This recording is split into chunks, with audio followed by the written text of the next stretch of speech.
So good morning to all, welcome back to our channel. हम शुरू करने जा रहे हैं एक नया चैप्टर। जो हमारा पहला चैप्टर था नेटवर्क एंड इंटरनेट, जो हम ख़त्म कर चुके हैं वीडियो में। और हमारा नेक्स्ट चैप्टर आ चुका है जिसका नाम है, देख सकते हैं आप लोग, प्रॉब्लम सॉल्विंग। जो बीसीए का सेकेंड सेमेस्टर का प्रॉब्लम सॉल्विंग का चैप्टर है। तो आइए सीखते हैं नया चैप्टर। अगर सीखने को मिलते हैं, आप देखिए, सिखाते हैं।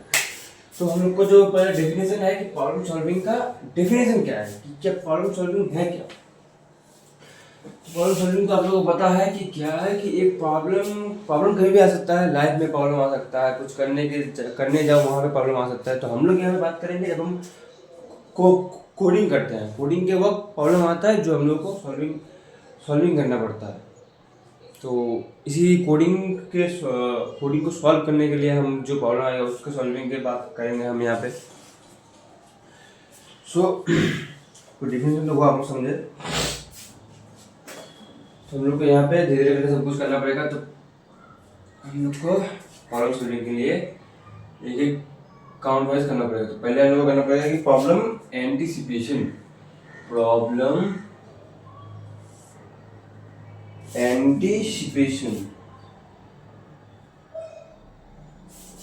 दूसरा नंबर हो गया हम लोग का केयरफुल प्लानिंग।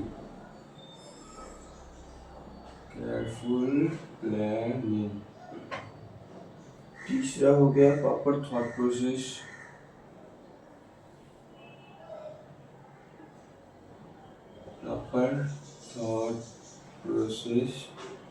चौथा हो गया क्या, लॉजिकल प्रिसिजन।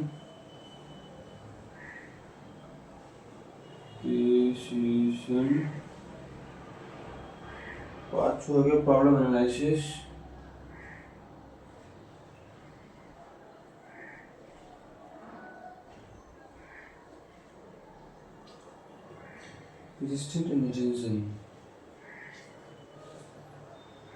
रेजिस्टेंस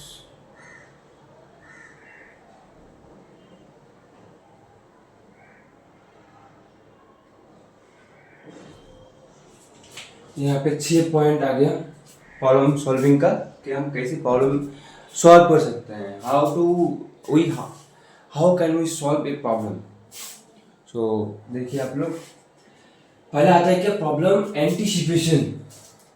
प्रॉब्लम को देखना कि प्रॉब्लम में क्या है, क्या प्रॉब्लम में मांग क्या रहा है। हमारे लाइफ में कुछ प्रॉब्लम है, जब मान लो फाइनेंशियल प्रॉब्लम है। तो प्रॉब्लम क्या है, हमारे पास पैसा नहीं है, ये है प्रॉब्लम।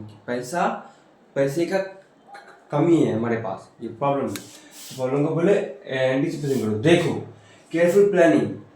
फिर इसके बाद हम इससे छुटकारा कैसे पाए, कि पैसे नहीं है इसको कैसे लाए। तो इसका एक प्लानिंग बनाओ कि क्या करना पड़ेगा पैसे के लिए। तो फिर हम केयरफुल एक प्लानिंग करेंगे।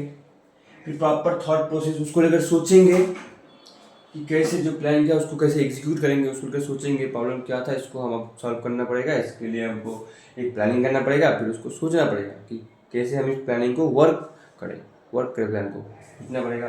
फिर लॉजिकल प्रिसिशन, इसको अपने लॉजिक में आना पड़ेगा कि लॉजिकली हम इसको कैसे वर्क कराए। क्योंकि अब अभी तो हम बस अपने थिंक में ले रहे थे ना, एक प्लानिंग किया अपने थिंक से और प्रॉपर थॉट किए कि कैसे करें नहीं करें। तो अभी हमको लॉजिकल में आना पड़ेगा कि नहीं, ऐसे ऐसे करना पड़ेगा, एक लॉजिक बनाना पड़ेगा। नहीं अब ऐसे ऐसे होगा, मेरी जो प्रॉब्लम है सॉल्व ऐसे होगा। और जो पांचवा आता है प्रॉब्लम एनालिसिस, जो प्रॉब्लम था उसको अच्छे से एनालाइज करना पड़ेगा फिर से, कि नहीं अगर कोई दूसरा ऑप्शन मिल जाए कि इससे सोल्यूशन निकल जाए, इससे सोल्यूशन निकल जाए, तो अच्छे से प्रॉब्लम को एनालिसिस करना बहुत ही इंपॉर्टेंट काम है। अगर प्रॉब्लम को तुम एनालिसिस नहीं करोगे तो सोल्यूशन मिलेगा कहाँ से, क्योंकि इंपॉर्टेंट तो प्रॉब्लम है। प्रॉब्लम आया इसलिए हमको सॉल्व चाहिए, प्रॉब्लम को अच्छे से एनालाइज करना पड़ेगा। पेशेंस एंड अटेंशन, प्रॉब्लम को अच्छे से अटेंशन देना पड़ेगा, नहीं तो प्रॉब्लम सॉल्व भी नहीं होगा। प्रॉब्लम का हमको सॉल्व करने के लिए हमको प्रॉब्लम को पहले जानना पड़ेगा ना, कि प्रॉब्लम में मांग क्या रहा है, कि प्रॉब्लम क्यों आ रहा है मेरे पास। उसको अटेंशन दो, उसको लॉजिकली समझो, उसको एनालिसिस करो, तब ना हमको सॉल्व मिलेगा उसका। तो यही है, प्रॉब्लम को सॉल्व करें। आप लोग नोट कर लीजिए। अभी जो आएगा हम लोग का, जो हम कर रहे हैं, ये जब प्रॉब्लम क्यों सॉल्व कर रहे हैं, कोडिंग करने के लिए। कोडिंग करने का जो मेन होता है, मेन जो प्रोसेस है वो हम लिखेंगे यहाँ पे। पहला है सोर्स प्रोग्राम।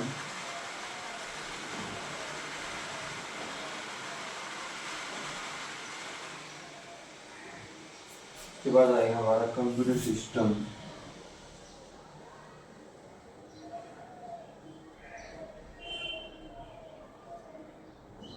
उसके बाद आएगा अपना ऑब्जेक्ट प्रोग्राम।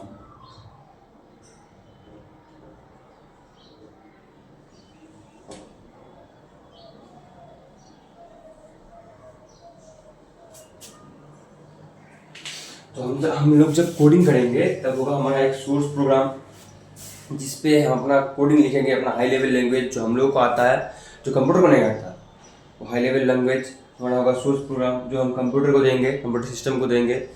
जो एक कंपाइलर होता है जो हमारे हाई लेवल लैंग्वेज को मशीन लैंग्वेज में कन्वर्ट करेगा, जो होगा कंपाइलर सिस्टम में, कंप्यूटर सिस्टम में भेजेगा पहले सोर्स प्रोग्राम, फिर उससे ऑब्जेक्ट प्रोग्राम जो मशीन लैंग्वेज आएगा, जो कंप्यूटर को समझ में आता है।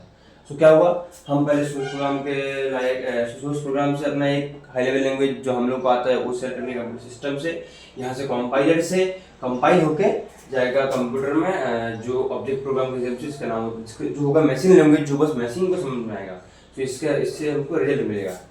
कोडिंग करते वक्त हम देंगे हाई लेवल लैंग्वेज, कंपाइल होकर कंप्यूटर में जाएगा मशीन लैंग्वेज के जरिए, और उसके बाद हमको अपना रिजल्ट मिलेगा जो हमको रिजल्ट चाहिए। ये होता है कोडिंग, ऐसे ही होता है। नोट कर लीजिए आप लोग।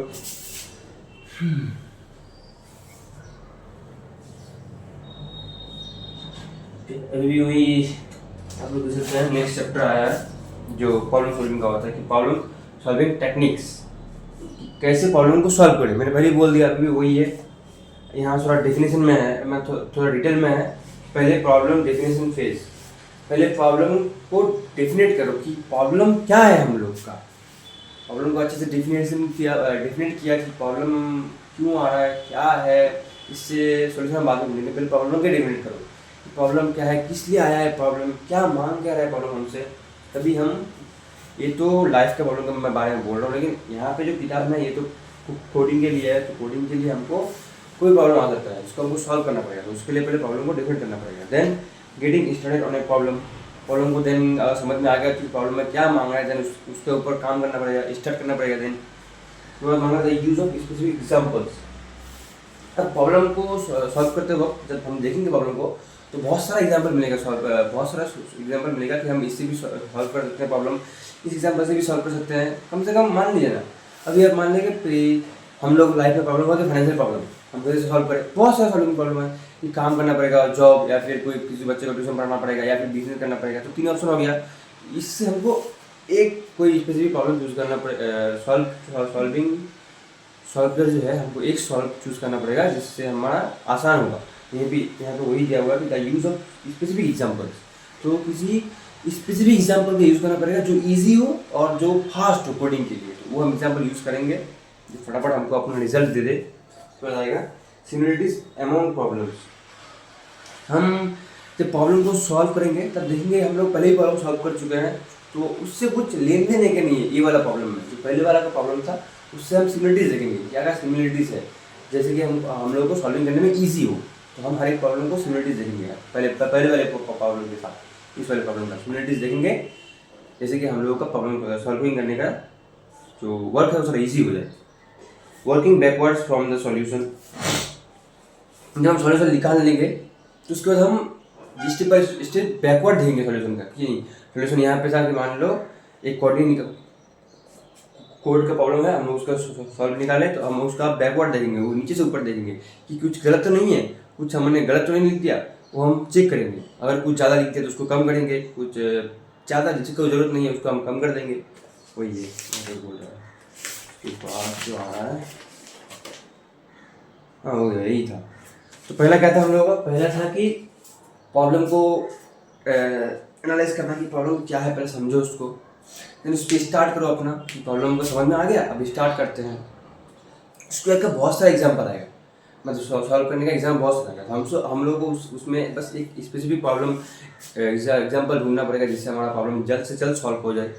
फिर उसके बाद जो प्रीवियस प्रॉब्लम है उससे हमको मिला जुला के जो अभी का प्रॉब्लम है उससे अगर कुछ एग्जाम्पल मिल जाए कि ये वाला प्रॉब्लम अगले प्रॉब्लम से मिलता जुलता हो, सॉल्व हो जाए, ये वे है।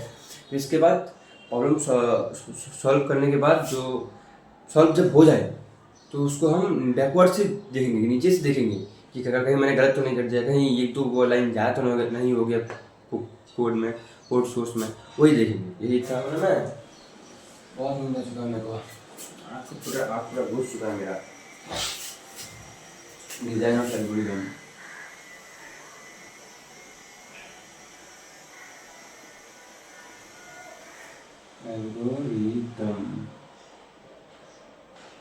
डिफिनेशन क्या है, what is the definition of algorithm, किताब के हिसाब से है। यहाँ पे है कि an algorithm is a infinite set of steps defining the solution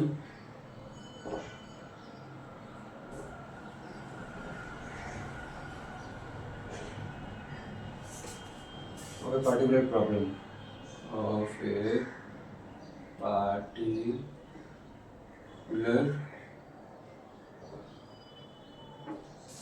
problem। तो हम लोग का डिजाइन ऑफ एल्गोरिथम, एल्गोरिथम तो पता ही है आपका कि कैसे कैसे हम लोग सॉल्व करेंगे, उसी को कहते हैं एल्गोरिथम। तो अभी हम डेफिनेशन देखेंगे क्या है कि an algorithm is a infinite set of steps. Algorithm क्या आता है, बहुत सारे स्टेप्स को लेकर एक एल्गोरिथम बनता है। इज ए इनफाइनाइट, कोई उसका कोई डिफाइन नहीं होता कि इतना ही स्टेप होगा, 5 ही होगा कि 10 ही होगा, कितना भी स्टेप हो सकता है। तो उसी हम सबको एक साथ इतने सारे स्टेप को बोलते हैं algorithm. Defining the solution of a particular problem, एक प्रॉब्लम का सॉल्यूशन डिफाइन करने के लिए जितने सारे स्टेप्स हम बनाते हैं, इतने सारे स्टेप्स, कोई फाइनाइट नहीं है, इनफाइनाइट स्टेप्स होता है, उसको हम बोलेंगे एल्गोरिथम। तो उसी को हम डिजाइन करेंगे आज कि हाउ टू डिजाइन एल्गोरिथम। ये एल्गोरिथम का डिजाइन करने से क्या होगा पढ़ेंगे, आप लोग डेफिनेशन नोट कर लीजिए। उसके बाद एल्गोरिथम का फीचर जानेंगे हम, फीचर का एल्गोरिथम का फीचर क्या क्या है, क्यों हम एल्गोरिथम यूज करेंगे, क्या इसका फायदा है, feature of algorithm,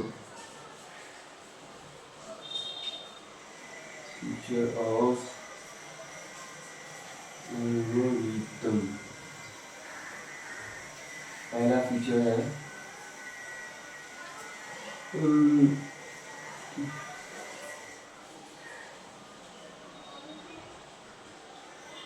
proper understanding of problem,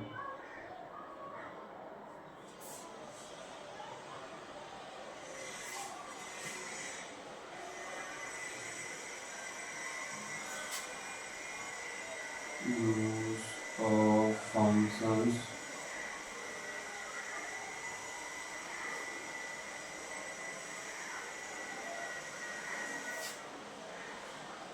choice of variables, names, क्या हो गया अपना documentation of the programme,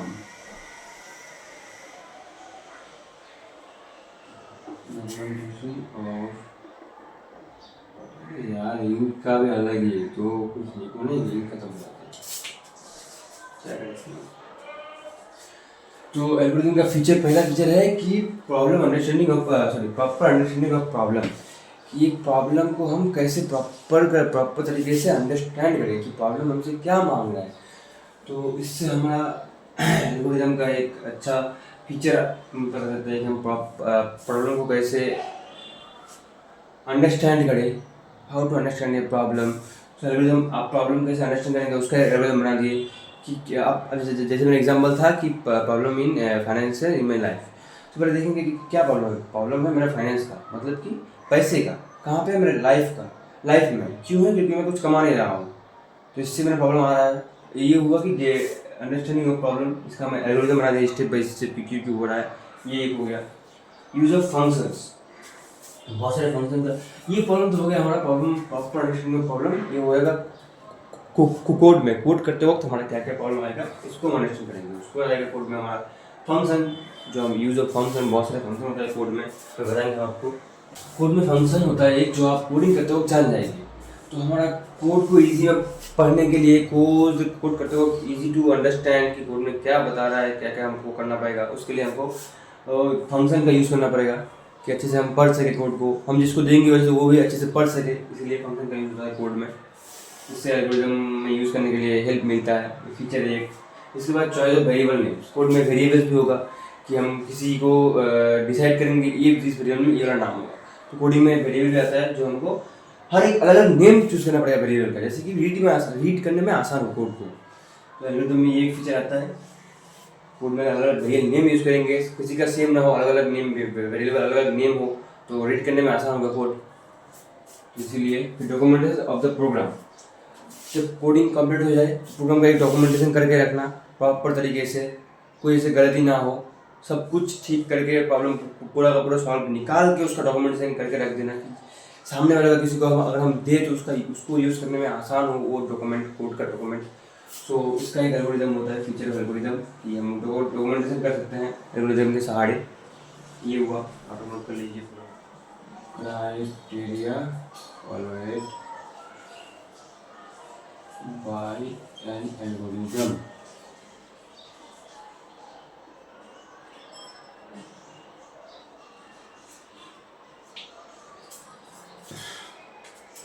input, दूसरा आउटपुट, डिफाइनेटनेस, इफेक्टिवनेस,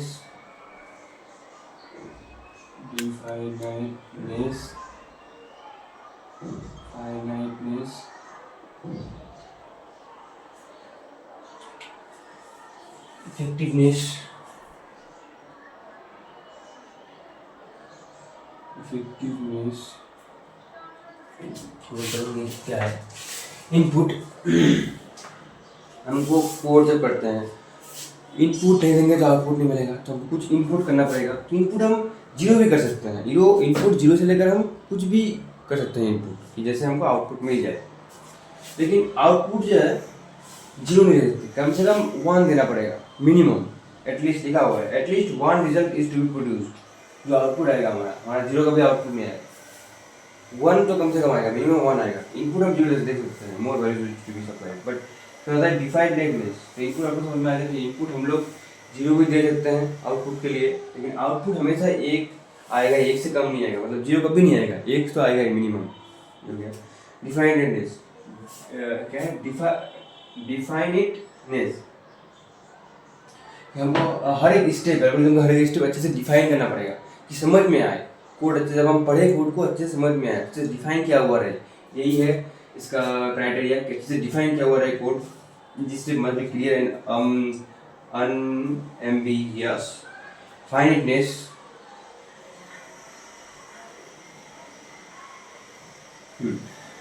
हम लोग जो स्टेप्स बनाएंगे एक एल्गोरिदम जो स्टेप्स बनाएंगे, जैसे वो हर एक स्टेप के बाद स्टेप हो, ऐसे नहीं कि बस लिख कर, नहीं, स्टेप पहले ये कि हम पहले खाएंगे, फिर हम बैठेंगे, फिर थोड़ी देर बाद पानी पियेंगे, फिर सोएंगे, ऐसे स्टेप वाइज।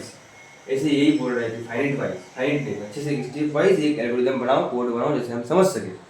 तो इफेक्टिवनेस,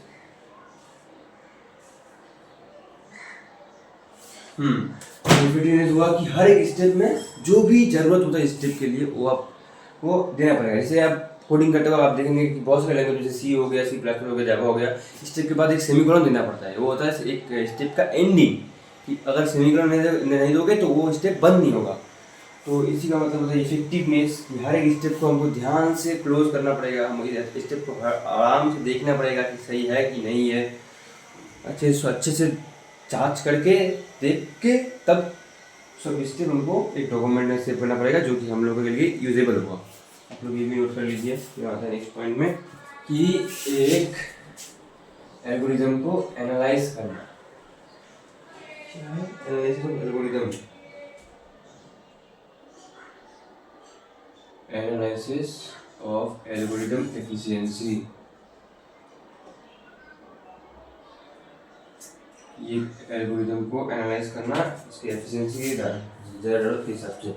हमारे किताब में क्या है कि every algorithm uses some of the computer resources like central processing time and internal memory to complete इस टास्क। हर एक एल्गोरिदम अपना अपना कुछ यूज़ करते हैं अपना टास्क कंप्लीट करने के, जैसे CPU यूज़ करता है, Because of high cost of computing resources, it is desirable to design algorithms that are emotionally economical in the use of CPU time and memory. Cost बचाने के लिए पहले एल्गोरिथम यूज किया जाता है कि जैसे कोई टाइम भी बचाने के लिए, जैसे टाइम खत्म ना हो तो हम सीपीयू में जल्दी से वो कोड दे सकते हैं कि हमको अपना आउटपुट मिल जाए। ये हो गया, हम देखेंगे अब analysis can be more reliable than experimentation. हम अगर एक्सपेरिमेंट करने से पहले एक एनालाइज कर ले तो हमारे लिए वो ज़्यादा ईजी होगा, ज़्यादा रिलेबल होगा कि हमारा टाइम बचेगा, हमारा कॉस्ट बचेगा। पहले ही कुछ बिना एनालिसिस करके हम एक्सपेरिमेंट कर दिए, अगर खत्म हो गया तो हमारा टाइम भी गया, कॉस्ट भी गया, हमारा सब कुछ खत्म हो जाएगा। इसलिए पहले एनालिसिस करो, फिर क्या बोलते हैं उसको, एक्सपेरिमेंट करो, तो हमारा सब कुछ बचेगा। If experiment we only know the behaviour of a programme.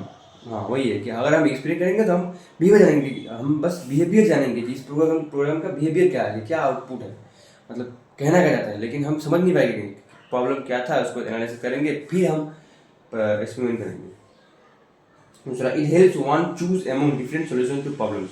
अगर हम एनालिसिस करेंगे तो हमारे पास बहुत सारा सॉल्यूशन होगा प्रॉब्लम का, तो हम उसको डिफाइन कर पाएंगे कि हमको कौन सा वाला सॉल्यूशन यूज़ करना है एक प्रॉब्लम के लिए। तो एनालिसिस का ये एक फ़ायदा है कि हमको 4-5 प्रॉब्लम सॉल्यूशन में से हमको कौन सा सॉल्यूशन पिक करना है हमारे प्रॉब्लम के लिए। Analysis is the most important thing. Many different solution होता है जिससे हमको एक सॉल्यूशन चूज करना पड़ता है। इसमें होता है we can predict the performance of the program before the we take the time to write code.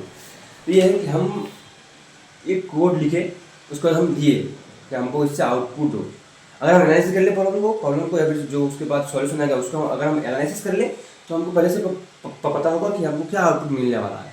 तो एनालिसिस का यही फ़ायदा है कि एनालिसिस कर लिए, इसका हमको क्या आउटपुट मिलेगा ये हमको पहले से पता है। अगर आउटपुट वो नहीं आया तो गलत है, फिर तो कहीं पर गलत हुआ है एनालिसिस हमारा, फिर से एनालिसिस करना पड़ेगा। अगर सही है तो हम लोग तो पहले एनालिसिस कर चुके थे कि यही हमको आउटपुट मिलेगा, आउटपुट मिल चुका है, हमारा प्रॉब्लम सॉल्व। ये हुआ एक फ़ायदा एनालिसिस का। चौथा, by analysis and algorithm we gain a better understanding of where the fast and slow parts are and what to work on work around in order to speed up। Analysis करने के बाद हमको पता चलेगा, हम जब एनालिसिस करेंगे हम देख पाएंगे कि हमारा जो स्टेप बाय स्टेप पूरा कोड लिखा हुआ है, यहाँ पे कौन सा वाला कोड फास्ट करना पड़ेगा या फिर कौन सा वाला कोड स्लो करना पड़ेगा, या फिर कौन सा वाला कोड बहुत फास्ट है जो कि फास्ट नहीं होना चाहिए, और कौन सा वाला कोड बहुत स्लो है जो कि स्लो नहीं होना चाहिए, उसको फास्ट होना चाहिए। एनालिसिस करके हमको ये पता चलेगा तो फिर हम उसको सॉल्व कर सकेंगे। नहीं, इसको फास्ट करना है, इसको स्लो करना है, तो हमारा आउटपुट थोड़ा उतना लेट नहीं होगा, अपने टाइम के हिसाब से जल्दी आ जाएगा। तो हम लोग को ये फ़ायदा होगा। तो 4 फ़ायदा हम लोगों को बता दिया आपको किताब के हिसाब से। फिर आएंगे रिडंडेंट कंप्यूटेशन। ये थोड़ा बोर्ड में लिखना पड़ेगा, इसमें आएगा रिडंडेंट कंप्यूटेशन।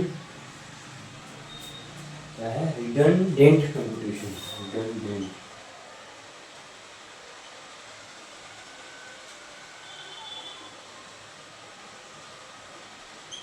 रिडंडेंट कंप्यूटेशन, इसलिए क्या बोल रहा है कंप्यूटेशन। हाँ, तो इसका हम कोड करते हैं, हमें वेरिएबल के वहाँ पे सेव करते हैं कुछ। तो मान लो कि x का आप सेव कर लिए x+1, y का हम सेव कर लिए a into b into c into t a e save कर दिए। तो यहाँ से अगर हम मतलब इसके बाद अगर हमको कुछ प्रॉब्लम करेंगे, मतलब और फिर भी कोड लिखेंगे, तो हमको लिखना पड़ेगा क्या कि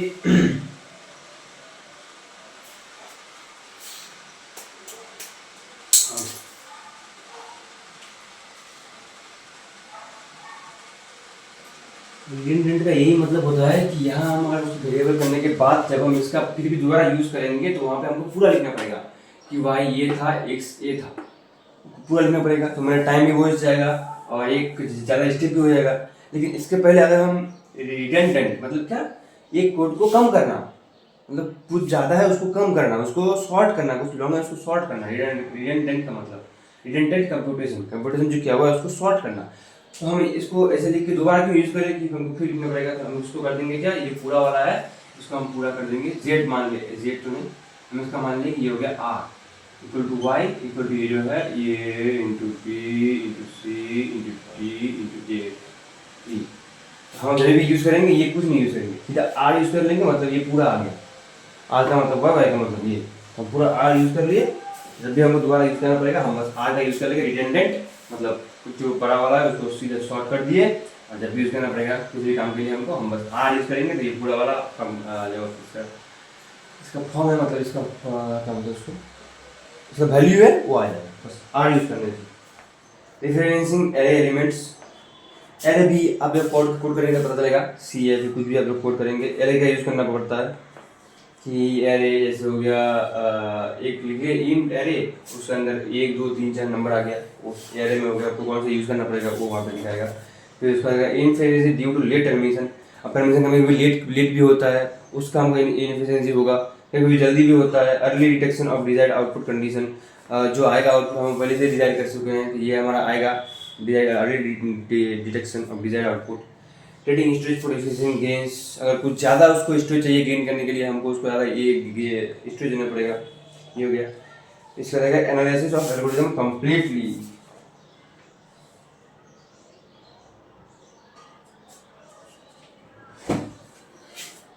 इसके बाद हम लोग का आएगा इम्पोर्टेंट एक पॉइंट है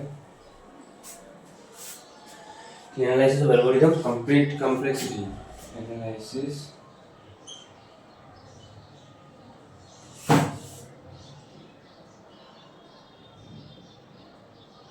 एल्गोरिथम complexity।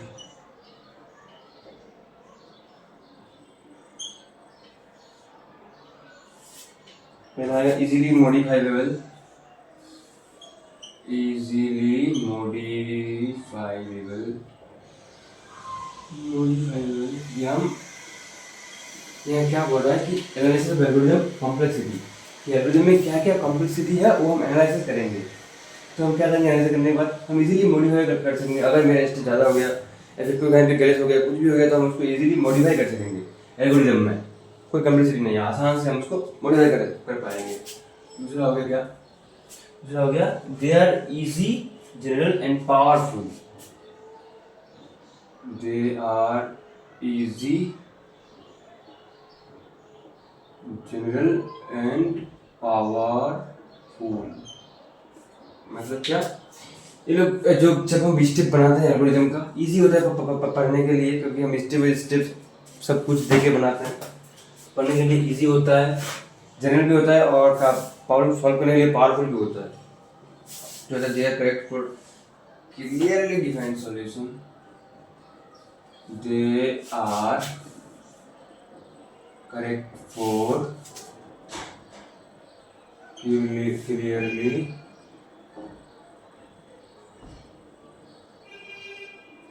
सॉल्यूशन।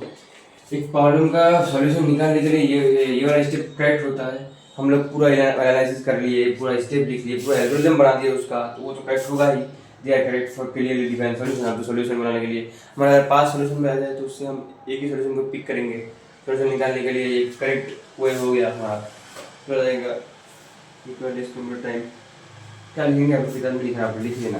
तो क्या require less computer time, computer time कब लेता है, क्योंकि हम लोग पहले ही सब कुछ एनालिसिस कर चुके हैं, हमको बस अभी कोड लिखना है और उसको कंपाइल करके हमको आउटपुट लेना है। कंप्यूटर का टाइम कब लगता है, स्टोरेज भी कम लगता है।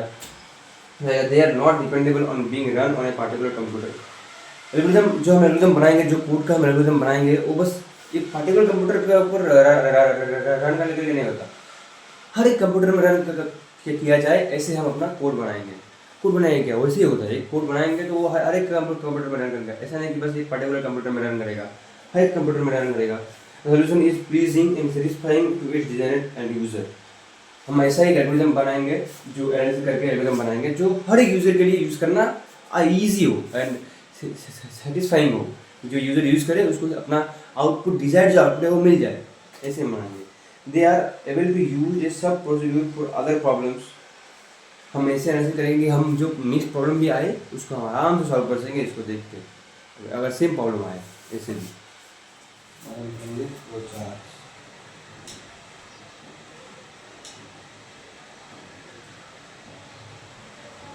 एग्जाम्पल जो 1.5 है, ये वाला एग्जाम्पल आपको दिखा दे रहा है अच्छे से करके सॉल्व करके, और जो एग्जाम्पल 1.6 है 1.7 है, ये आप लोग पता कराना अपने आपसे करना, ट्राई करना, आराम से होगा, बस समझ लो प्रोसेस अपने आप करते हैं हम लोग। फ्लो चार्ट, ये लास्ट टॉपिक है इस चैप्टर का। फ्लो चार्ट मतलब फ्लो चार्ट का मतलब समझेंगे, एल्गोरिथम बना लिया हम लोग, सब कुछ कर लिए। अभी फ्लो चार्ट, फ्लो मतलब फ्लो चार्ट मतलब क्या है, एक चार्ट बनाना, उस प्रॉब्लम को सॉल्व करने के लिए एक चार्ट का इस्तेमाल करना, जिससे कि वो प्रॉब्लम सॉल्व हो जाए। तो ये किताब में दिया हुआ है कि कैसे फ्लो चार्ट यूज़ करें, फ्लो चार्ट में कौन सा वाला चार्ट किस काम के लिए आता है वो हम दिखाएंगे अभी आपको। तो आप अच्छे से समझेंगे, फिर अपने आप से अप्लाई करेंगे कि कैसे हम एक प्रॉब्लम को सॉल्व करें। एल्गोरिथम भी घर में जाके एल्गोरिथम पहले बनाना, स्टेप बाई स्टेप बनाना कि कौन सा ठीक है नहीं है, फिर उसके बाद फ्लो चार्ट भी दिखाएंगे, उसको बना के अपना प्रॉब्लम अच्छे से सॉल्व करें। देखो फ्लो चार्ट में ये वाला जो फ्लो चार्ट है इसका वाला जो होता है हमारा स्टार्ट के लिए या फिर स्टॉप के लिए, और ये सेकेंड वाला ये वाला हमारा क्या है फ्लो चार्ट है, ये होता है किसके लिए, ये होता है क्वेश्चन के लिए, क्वेश्चन या फिर डिसीजन, क्वेश्चन या फिर डिसीजन।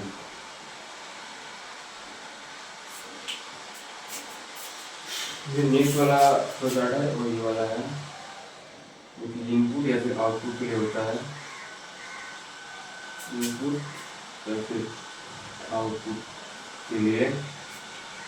फिर बाद का जो होता है ये तो हो गया अपना लाइन्स एरोज,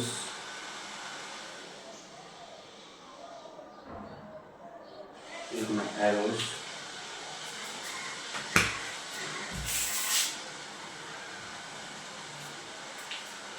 उसके बाद ये वाला जो हमारा फ्लो चार्ट है ये वाला कनेक्टर इस चीज़ को कनेक्ट करेगा, कनेक्ट होगा से प्रोसेस इंस्ट्रक्शन ये थोड़ा करते हुए कितना छोटा होगा, ये जो है लंबाई में होगा स्टार्ट और एंड का, और ये होगा हम लोग का प्रोसेस का कि कैसे काम करेगा, हम प्रोसेस डिफाइन करेंगे इसके अंदर। ये हो गया प्रिपरेशन, अगर कोई लूप यूज करना हो हमको ये वाला चार्ट में प्रिपरेशन करेंगे, लूप वगैरह यूज करना हो, preparation using loops under their this chart.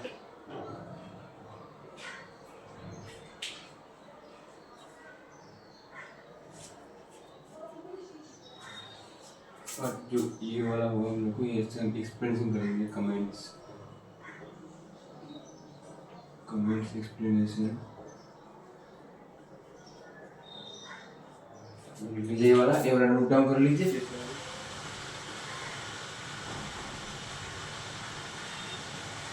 Find factorial of A given number with flow chart, जो पहले दिखाया आप लोगों को फ्लो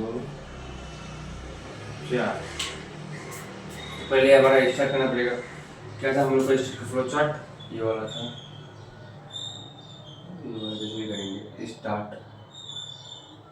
यहाँ पे एरो देंगे, फिर उसके बाद हमारा जो वहाँ पे कैसा है भूल गया कि इनपुट करने के लिए हमको क्या इनपुट देना पड़ेगा। इनपुट देने के लिए हम लोग का ये था स्ट्रक्चर, रीड करेंगे यहाँ पे क्या एन, क्या हमारा नंबर है, हमारे यहाँ पे क्या नंबर दिए। उसके बाद आएगा हमारा प्रोसेस जो कि हम करेंगे इस बॉक्स में आई इक्वल टू 1, और जो फैक्टोरियल है वो भी अपना 1 ही है, स्टार्ट तो 1 से होता है ना। उसके बाद जो अपना नंबर होगा, अगर हमारा नंबर 5 होगा तो वहाँ पे 1 2 3 जगह के 5 1 से स्टार्ट होगा, 5 से खत्म हो गया, वो हम करेंगे, हम देखेंगे आप लोग। उसके बाद जो आएगा कौन सा प्रोसेस आएगा, इसके बाद आएगा अपना ये वाला, क्योंकि इसका क्या काम है, इसका काम रहता है अपना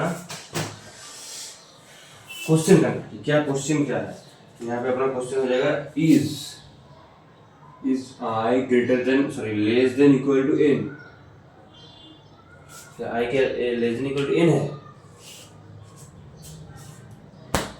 अगर आई का less than equal to n होगा तो यही हो जाएगा बस आंसर, अगर लेस देन होगा तो 0 आंसर होगा, कुछ होगा ही नहीं, एरर में आ जाएगा।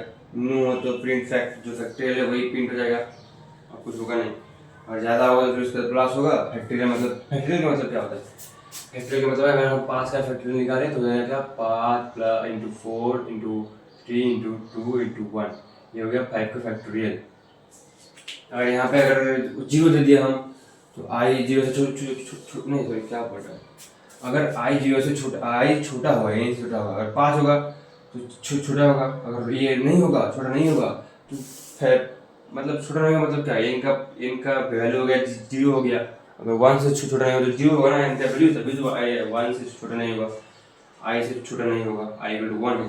अगर इनका वैल्यू 0 होगा तभी 1 से छोटा होगा, इसका नो जो फैक्टोरियल वही प्रिंट हो जाएगा। तब अगर हम 5 होगा रेट जाए तो आई छोटा होगा 5 से, तब इसका फैक्टोरियल वो निकलेगा जो हम अभी प्रोसेस में दिखाएंगे।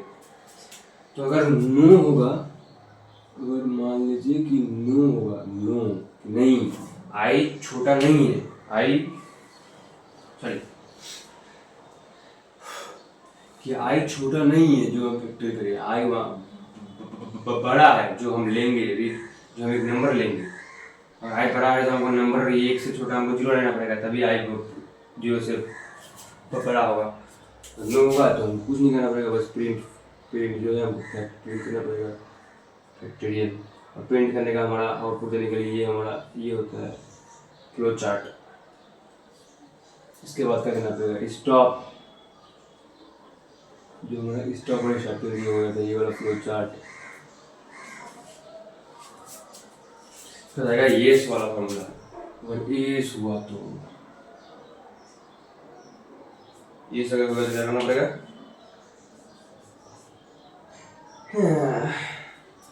ये करने के बाद हमको जो प्रोसेसर को आना पड़ेगा कि आई इक्वल टू आई प्लस 1, देखो आई से फैक्टोरियल करने के लिए हर एक करना है। अगर 5 छोटा होगा तो पहले 1 प्लस 1 तो उसके बाद 2 होगा वहाँ पे 2 करने के बाद इसके बाद जो फॉर्मूला आएगा फिर से ये वाला, अभी किस तरह जुड़ना पड़ेगा फैक्टोरियल के साथ कि fact equal two factorial into 1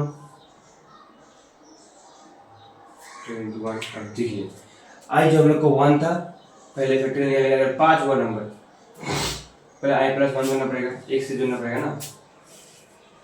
तो आई जो आई है आई 1 है, 1 प्लस 1, फिर जो फैक्टोरियल है फैक्टोरियल इक्वल टू 1 इंटू 1, अरे यार नहीं क्या बोल रहा हूँ मैं,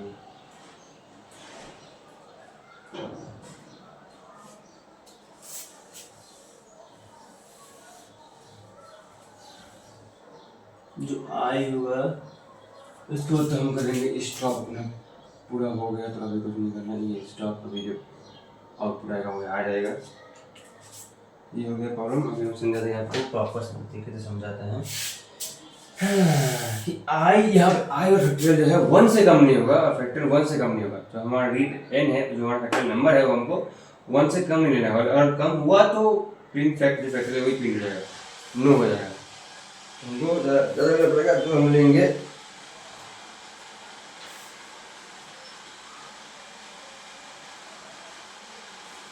उसके बाद जो यहाँ पे आई होगा, यहाँ पे आई था हमारा आई इक्वल टू आई प्लस 1। यहाँ पे आई बोलने का मतलब है जो हमारा नंबर लिया था 5 लिया था, 5 प्लस 1 6, जो फैक्टोरियल है 5 इंटू 1 16 इंटू 1 आई प्लस 1 5 प्लस 1 6 5 इंटू 1 5, नेक्स्ट का 5 आएगा। सॉरी मैं क्या बोल रहा हूँ यार, पागल हो गया, समझता हूँ समझिए। I equal to 1 factorial equal to 1 means हो गया क्या, यहाँ पर हम देखें तो आई इक्वल टू फैक्टोरियल हो गया, क्योंकि I equal to 1 factorial equal to 1 थी, तो आई इक्वल टू फैक्टोरियल हो गया, दोनों सेम ही हो गया। तो यहाँ पे जब आई आएगा पहले आई प्लस 1 होगा, आई प्लस 1 कितना होगा 2, यहाँ फैक्टोरियल हो गया 2 2 1 2, देन यहाँ पे आई नेक्स्ट आएगा कितना 2 आएगा, सॉरी आई तो हाँ आई देन यहाँ पे सॉरी 1 नहीं आएगा, ओह आई देन 2 आएगा, 2 प्लस 1 3, देन 3 इंटू 1 3, 2 इंटू 3, इसे करके अपना कंटिन्यू चलता रहेगा और अपना जो आउटपुट है वो हमको मिल जाएगा। तो ऐसे आप लोग नेक्स्ट वाला क्वेश्चन करके लाना। तो हमारा चैप्टर जो है ये वाला चैप्टर प्रॉब्लम सॉल्विंग भी कंप्लीट हो चुका है पहले वाले चैप्टर की तरह। तो आप लोग भी अच्छे से सीखते रहिए, हम भी आप लोगों को सिखाते रहते हैं। चलिए मिलते हैं नेक्स्ट चैप्टर में और एक अगले वीडियो में, नेक्स्ट वीडियो में मिलते हैं आप लोगों को नेक्स्ट चैप्टर सिखाते हुए आपके साथ आपका दोस्त टीचर जो भी समझे आपके साथ मिल रहता है, जो इसका नाम है आर्यन दास। मैं हूँ आर्यन दास, आप लोगों को सिखाता हूँ BCA का सिलेबस और चैप्टर वाइज हर एक वीडियो में एक नया चैप्टर। तो मिलते हैं, बाय बाय गाइस।